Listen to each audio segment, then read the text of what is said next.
The following broadcast is released under a Creative Commons license.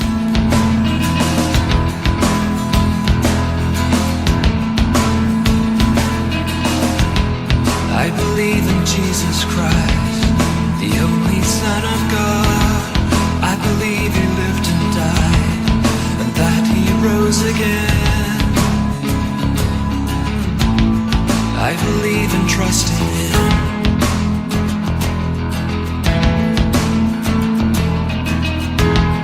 He ascended into heaven, Christ our living head, will one day come again to judge the living and the dead. I believe and trust in Him.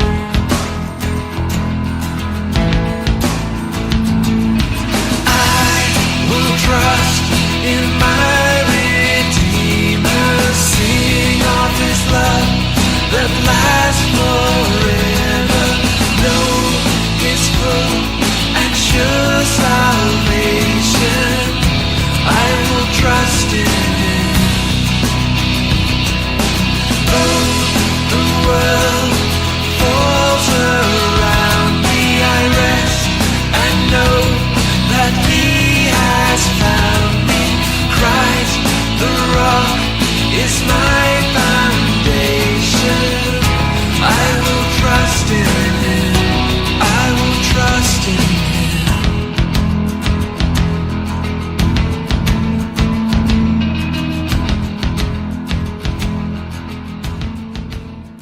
Welcome all to Pastor Yeshua. You've been listening to Creed by Richard Jensen from his album Order of Service. By way of introduction, Pastor is an acrostic which stands for preaching all salvation through one Redeemer. Our Redeemer, Yeshua, Jesus, is the Hebrew name for the Lord. It means Yahweh, the Lord, is salvation. Translated from Hebrew into the Greek language, the name Yeshua becomes Jesus. The English transliteration for Jesus is Jesus. This program deals with apologetics, questions on and about God, the Bible, and the Christian faith. I take questions and seek by Scripture to give answers and encouragement for everyone, including the tough-minded living in today's skeptical society. And now, let's join Pastor Yeshua. Welcome again to Pastor Yeshua. In part one of this episode, we began to take a look at the central claim and the cornerstone to Christianity. We pointed out that even outside of Christianity, the resurrection of Jesus of Nazareth is an issue for which the answer for every man, woman, and child bears eternal consequences. Since the stakes are so high, each person owes it to themselves to carefully examine and weigh the evidence before making a conclusion. We began by identifying 12 presumptive facts regarding the investigation and exploration of Jesus' resurrection. In part 1, we discussed the presumptive fact that Jesus was crucified and Jesus died. In part 2, we addressed the fact that Jesus' body was placed in a known, accessible tomb, and that Jesus' disciples were scattered abroad after Jesus' crucifixion, that the tomb where Jesus was buried was empty 3 days after his death, and that a large number of the disciples, both separately and together, said that they saw, touched, and ate together with Jesus after his death. In part 2 and 3, we began to see how each of Jesus' disciples were psychologically transformed after his resurrection. In parts 4 through 8, we began to ask what theory best fits all of the 12 presumptive facts. So far, we have examined 13 of 17 theories and/or allegations which generally represent the typical theories posed throughout history to explain Jesus' resurrection. The theories examined so far were: 1. The disciples stole Jesus' body and preached Jesus as having raised from the dead. 2. The Jewish leaders took Jesus' body. 3. The Roman authorities took Jesus' body. 4. The women went to the wrong tomb. 5. Jesus resuscitated after having swooned and came forth. 6. The disciples had hallucinations. 7. The disciples made up the whole story. They were telling lies, and they knew they were telling lies. 8. The gardener removed Jesus' body, i.e. the lettuce theory. 9. Jesus had a twin brother. 10. Jesus' body decayed before Sunday and thus disappeared, i.e. the rapid decay theory. 11. Jesus was a Zen or yoga master. He learned how to simulate death, practiced it on Lazarus, and finally performed it on himself. 12. The Passover plot. And 13. Joseph of Arimathea removed Jesus' body. So far, the theories presented have still failed to provide an effective explanation and have been found to be logically deficient. In this episode, we continue examining the remaining theories posited.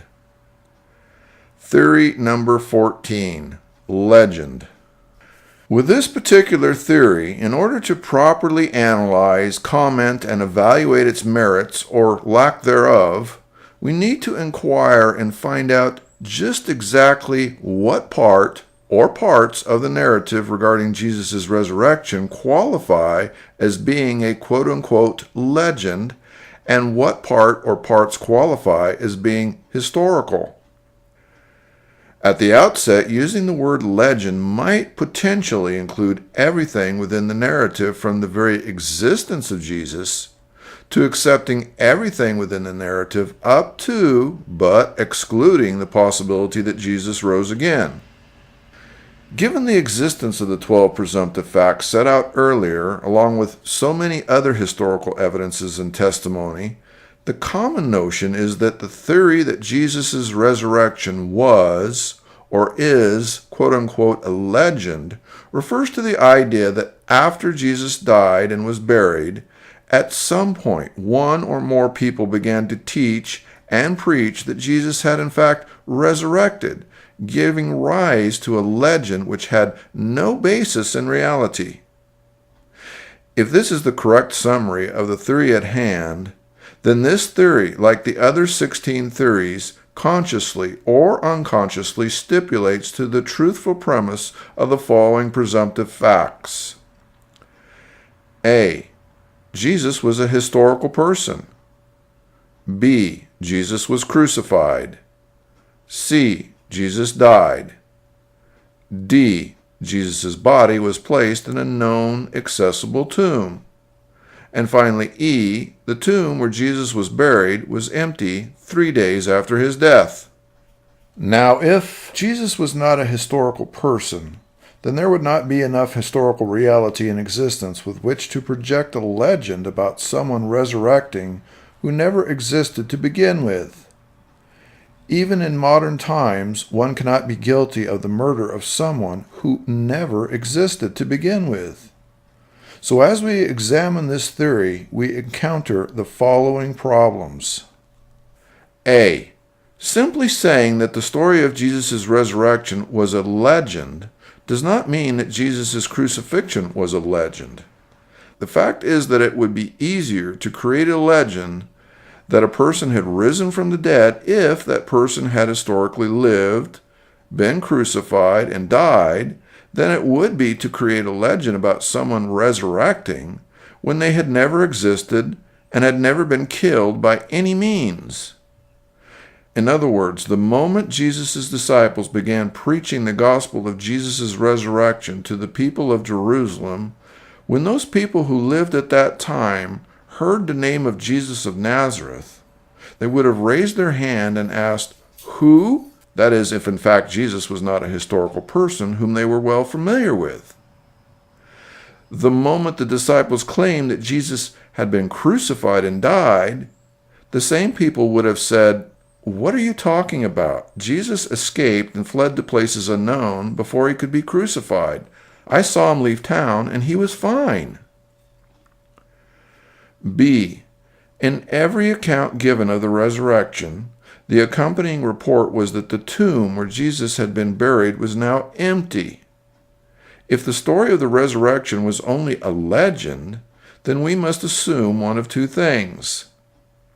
One, either the disciples and others left Jesus' body where it remained in the tomb and simply hoped that no one would ever check to see whether in fact the tomb was empty, or two, they had to overcome all of their depression and fears to sneak past the guards, break the seal, roll back the 2,000-pound stone uphill, remove Jesus' body from the 75 to 100 pounds of myrrh and aloes, and sneak past the guards a second time with Jesus' adult body without being noticed in order to eventually credibly float the proposed legend. In either case, in order for these options to be a possibility, the tomb where Jesus lay had to be in a known, accessible location, and that tomb had to be empty 3 days after Jesus' death. If this were not the case, no one would know where to post the guards who later report Jesus' tomb as being empty. If there had been any uncertainty about the location of Jesus' tomb, or whether that tomb was in fact empty or not, then the moment the disciples launched the legend about Jesus' resurrection, the Jewish religious establishment and or the Roman authorities would have done one or both of two things. One, both the Jews and the Romans would have used all of their considerable resources to locate Jesus' tomb and his remains to destroy the legend. Two, all that the Jews or Romans needed to say was simply point out that no one knows where Jesus' tomb is. They would then say, prove that Jesus had risen. But the fact is that during the time when the claims began circulating that Jesus has risen from the dead, no one claimed that Jesus' tomb was lost or that it was inaccessible. To the contrary, the undisputed claim and fact was that Jesus' tomb was empty. The dispute was in explaining how this was possible given the surrounding circumstances. C. A legend would be insufficient to motivate all of the disciples to experience the kind of psychological transformation demonstrated for the entirety of their lives despite persecution, arrests, trials, beating, suffering, torture, and death as a result of propagating a legend. D. Paul started out as an antagonist and persecutor of Christians at a time when this theory claims Christians would have been basing their faiths on a legend. Thus, it is clear that since Paul was an enemy, he surely regarded the resurrection as a legend at the time he was arresting and prosecuting Christians. Yet, despite Paul's vocal and ardent initial skepticism and rivalry to Christianity, he later converted and became Christianity's greatest apologist. In this endeavor, Paul uses his Jesus' resurrection from the dead as the very touchstone and basis of the Christian faith he and others held. E. Peter makes it abundantly clear in his second epistle, chapter 1, verse 16, that he and the other disciples did not fall prey to any legend or other trickery when he says, quote, "For we have not followed cunningly devised fables when we made known unto you the power and coming of our Lord Jesus Christ, but were eyewitnesses of his majesty," unquote. In all, when evaluating the allegation and or theory that Jesus' resurrection from the dead was a legend, we find that this explanation provides very little, if any, credibility which would be necessary to initiate the birth of the Christian faith. This theory would provide little potential to maintain, much less grow, the Christian church. In conclusion, this theory is highly inadequate to explain and justify Jesus' resurrection and the phenomena of his church. Because of this theory's inconsistencies and insufficiencies, this theory fails to provide an effective explanation and is therefore logically deficient. Theory number 15, spiritual resurrection. This theory claims that Jesus had no physical resurrection. His body died and remained dead, eventually decomposing to nothing. Jesus' resurrection was in fact limited only to a spiritual resurrection. If so, this theory, like the other 16 theories, consciously or unconsciously stipulates to the truthful premise of the following presumptive facts. A. Jesus was a historical person. B. Jesus was crucified. C. Jesus died. And D. Jesus' body was placed in a known, accessible tomb. Now, if Jesus was not a historical person, then we are left to believe that a person who was mythical somehow sustained a spiritual resurrection. Perhaps we can agree that this theory would work better if Jesus existed historically to begin with. Secondly, I would assume that being able to successfully perform a spiritual resurrection, it might help Jesus' case to have first been crucified and died. Where this theory departs from the rest is that it would have us believe that Jesus' body remained in the tomb where it was placed. 3 days later, someone, presumably one of the disciples, made the claim that Jesus had risen again, but only in a spiritual sense. Somewhere along the line, this original fact became misunderstood, twisted, or changed for whatever reason to say incoherently that Jesus had risen physically. Thus we have a theory posed by skeptics designed ostensibly to explain or dismiss Jesus' physical resurrection. At the outset of examining this particular theory, the theory thus far substantiates 4 of the 12 presumptive facts presented. As we examine this theory, we encounter the following problems. A. During Jesus' day, there were basically 2 camps of thought regarding the resurrection and the afterlife. 1. The Sadducees, who denied any resurrection of the dead, denied any afterlife, holding that the soul perished at death, and therefore denying any penalty of reward after the earthly life, and denied the existence of a spiritual world. 2. The Pharisees, who believed in the resurrection of the dead, believed in an afterlife with appropriate reward and punishment on an individual basis, and believed in the existence of a spiritual world, including angels and demons. Within this context, Jesus made it abundantly clear during his ministry that he would rise again physically after 3 days in the tomb. Obviously, those of the Sadducee belief would have likely dismissed these comments. If the Sadducees were involved with placing the guard on Jesus' tomb, they did so likely because they feared that Jesus' disciples or someone else would steal Jesus' body and use the empty tomb along with fraudulent claims of resurrection for their own agenda. On the other hand, the Pharisees believed in the resurrection but held it would take place after the final judgment. Consequently, from the Pharisees' perspective, the reason they wanted a guard on Jesus' tomb was to prevent the disciples from stealing the body and using the empty tomb along with fraudulent claims of resurrection as proof that Jesus was the Messiah of Scripture. As it turns out, in either case, this is exactly the concern given by the Gospels on the part of the Jewish leaders. Both parties, Pharisee or Sadducee, would have requested a guard from Pilate for similar reasons. The key difference is that anyone with Sadducee beliefs would never be swayed by a spiritual resurrection, since they denied such. Anyone with a Pharisee belief would only be persuaded by a physical resurrection, since that is what they believed in.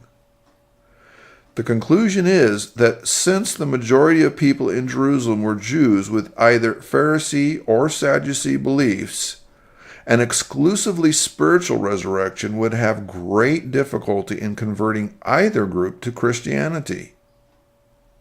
In the case of the Pharisees, as soon as the claims of Jesus' resurrection began, they would have recovered Jesus' corpse and quickly dismissed the disciples' claims on the basis that they were not scriptural. In the case of the Sadducees, they would have located Jesus' corpse, paraded it through Jerusalem as proof that their theory was correct, and that Jesus' body was rotting, and since there is no resurrection, neither Jesus nor anyone else raises from the dead. To have failed to do so would have been lethal to the Jewish religious establishment of either party, since it would prove both wrong. B. Historically, the original and earliest account was from the beginning that Jesus had risen bodily from the dead.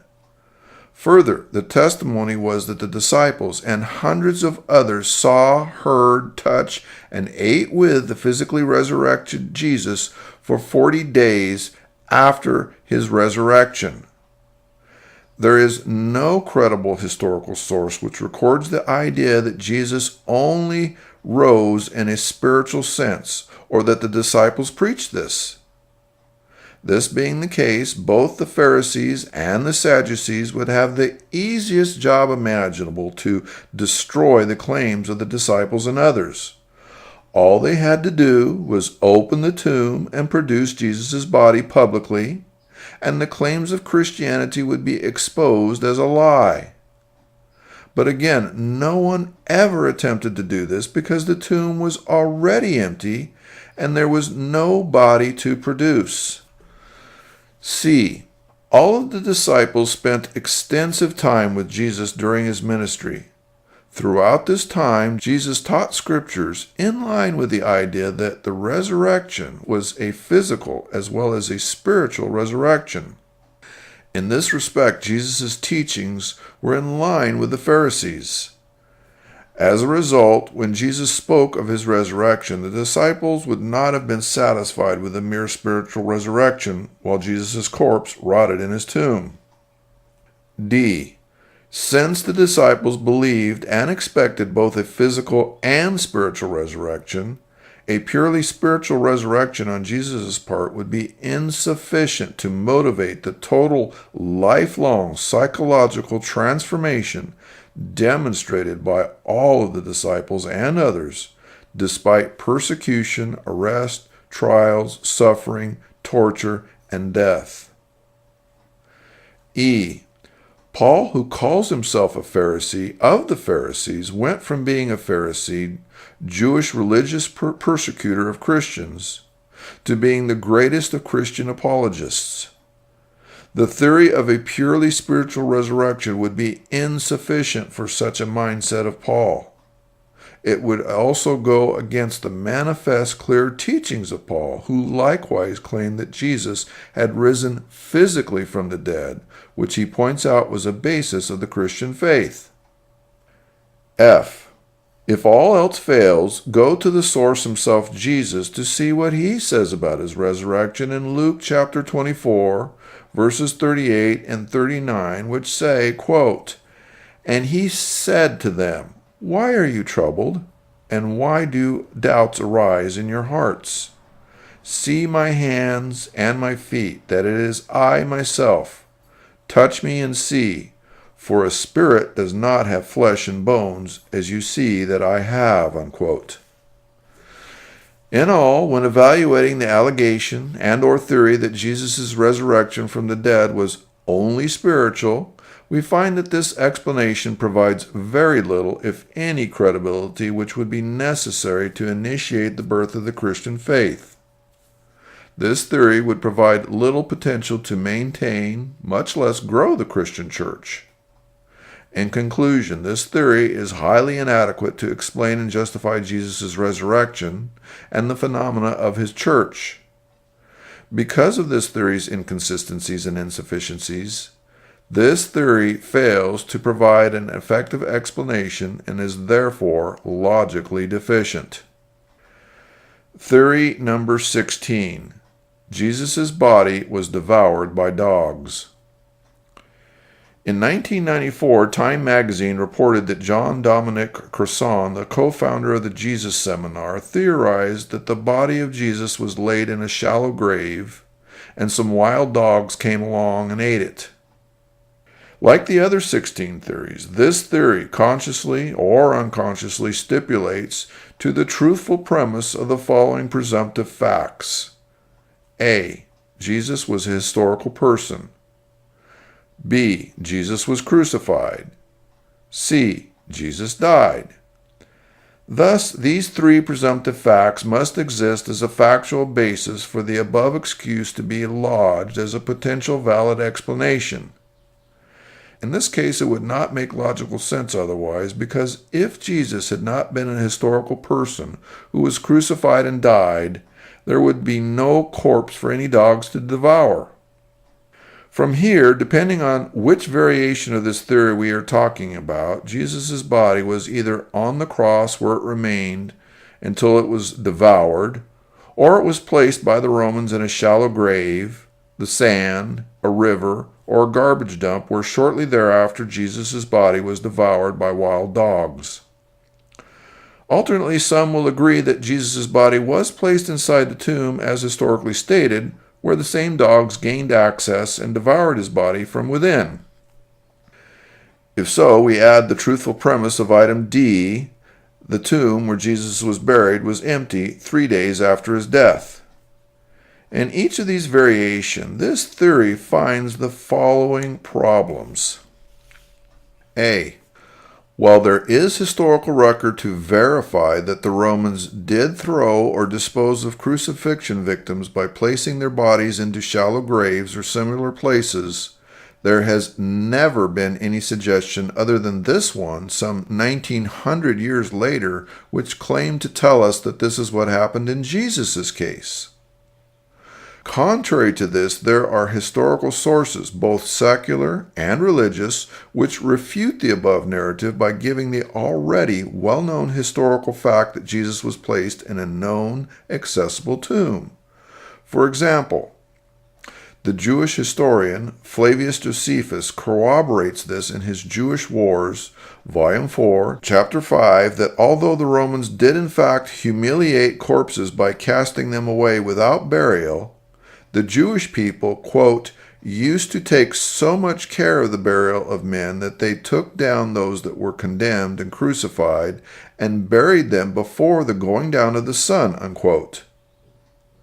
This was to abide by Deuteronomy chapter 21, verses 22 through 23, which say, quote, And if a man have committed a sin worthy of death, and he be to be put to death, and thou hang him on a tree, his body shall not remain all night upon the tree, but thou shalt in any wise bury him that day. For he that is hanged is accursed of God, that the land be not defiled which the Lord thy God giveth thee for an inheritance, unquote. So while it may have been the custom for the Romans to either leave condemned criminals on the cross for propaganda, or to throw them into shallow graves, garbage heaps, the sand, or a river, this was not the case for Jewish victims of crucifixion. Because of the above commandment, Jewish crucifixion victims were buried or entombed according to Jewish rules and customs, as in Jesus' case. B. Regardless of what the Roman practice was, the Jews would not have allowed for Jesus' body being disposed of by being dumped in any of the above suggested places. The reason is that the Jews and everyone else were keenly aware of Jesus' frequent claims during his ministry of raising from the dead to prove his claims of being the Messiah. Thus, the Jews would have been foolhardy to allow for Jesus' body to be disposed of in any way which might lead future credibility to such claims. The proof that they did have such concerns is their request for a Roman guard unit to watch Jesus' tomb and his body to prevent such claims. This would be all the more the case if the Jews knew that the Romans would allow Jesus' body to be devoured by wild dogs and thus create the fodder for any claim of bodily resurrection. C. The Jews were granted a guard which was posted on his known, accessible tomb where his body was. Thus, we have to explain and deal with why we have such a series of historical actions and precautions recorded if Jesus' body had been discarded in any of the above previously discussed manners. D. If it was a known fact that Jesus' body was discarded in such a manner and devoured by dogs or other beasts, then the moment that the disciples or anyone else began claiming that he had risen bodily from the dead, virtually everyone would have been skeptical. After all, the disciples claimed that they touched, talked to, and ate with a physically alive Jesus. This Jesus identified himself as Jesus and displayed signs of the crucifixion to the disciples. This would be difficult to believe if it was a known fact that Jesus had been eaten by dogs. Where are the wounds of the dog bites, if true? The story of an empty tomb would be an obvious lie if Jesus' body had never made it to a tomb. E. Jesus' claims of being Messiah required that several hundred prophecies be fulfilled in order to qualify. For example, none of Jesus' bones could be broken. Also, Jesus had to be placed in a tomb, not any of the other options. Thus, if Jesus' body was devoured by dogs, then at least two important prophecies failed. The Jews would have known this. Saul of Tarsus would have known this. The disciples' audience, who knew of Jesus' fate as well as prophecy, would have known this. Thus, the moment that the disciples proclaimed Jesus as Messiah due to resurrection from the dead, the Jews and others would have reminded everyone of this, and the Christian movement would have come to an end. F. If the Jews or Romans had been so cavalier as to leave Jesus' body on the cross, or to have deposited in a shallow grave or garbage heap the sand, or a river where it was known that dogs routinely ate the bodies, then the moment the disciples began making the false statements that Jesus' tomb was empty and he had resurrected, then the parties responsible, all of whom had motive, cause, and vested interest, would have come forward to relay the actual facts and fate of Jesus' body. To fail to do so would have spelled political, personal, religious, and financial demise for them all. G. If Jesus' body was placed in the tomb, then the dogs in question would have to have gotten past the guards, broken the seal to the tomb, rolled the 2,000-pound-plus stone uphill covering the tomb, and then ate the body as well as the myrrh and aloes, and escaped without notice. We would either have to believe that these dogs had really good manners since they were thoughtful enough to save Jesus' grave clothes from being torn to shreds and left them for posterity, or the women and disciples who later found the clothes just assumed that they were some really hungry silverfish or other bugs who ate through Jesus' grave clothes and then ate Jesus. H. This theory does not explain why hundreds of people would all claim to have seen, heard, and touched the risen Jesus who was known to have been eaten by dogs. Either they were all duped or they were all lying. I. Since this theory assumes that the disciples and others were lying or duped, we must now explain how the knowledge of Jesus' body being devoured by dogs or other animals, or just simply disappearing, would then provide the motivation for all of the disciples and others to be totally psychologically transformed for the rest of their lives, despite persecution, trials, suffering, torture, and death. And finally, G. This theory fails to explain how a committed Jewish Pharisee such as Paul, who persecuted the church who believed in Jesus' resurrection, would be converted based on secondhand information that Jesus had resurrected when it was a known fact that Jesus' body was thrown into a shallow grave where the bodies were routinely devoured by dogs. In all, when evaluating the allegation and/or theory that Jesus' body was devoured by dogs, we find that this explanation provides very little, if any, credibility which would be necessary to initiate the birth of the Christian faith. This theory would provide little potential to maintain, much less grow, the Christian church. In conclusion, this theory is highly inadequate to explain and justify Jesus' resurrection and the phenomena of his church. Because of this theory's inconsistencies and insufficiencies, this theory fails to provide an effective explanation and is therefore logically deficient. This concludes this episode. Please join me for part 10 of this series.